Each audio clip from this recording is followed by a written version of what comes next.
Здравей! Днес ще ти разкажа как да кандидатстваш за бяла карта. Лесно и бързо.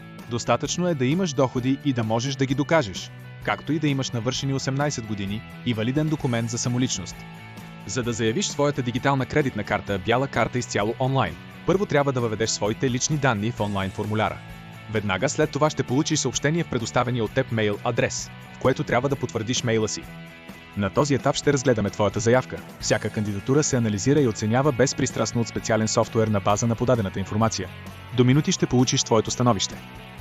При одобрение ще е необходимо да верифицираш своята идентичност със снимка на себе си и на валидния си документ за самоличност. След успешна верификация ще получиш SMS с линк към договора за кредит, който можеш да подпишеш електронно. За да използваш картата, единствено ще ти е нужно да изтеглиш приложението на бяла карта и да я добавиш от него в мобилния си портфейл. Това е. Честито, вече имаш своя дигитална кредитна карта – бяла карта. Целият процес от начало до край отнема само няколко минути.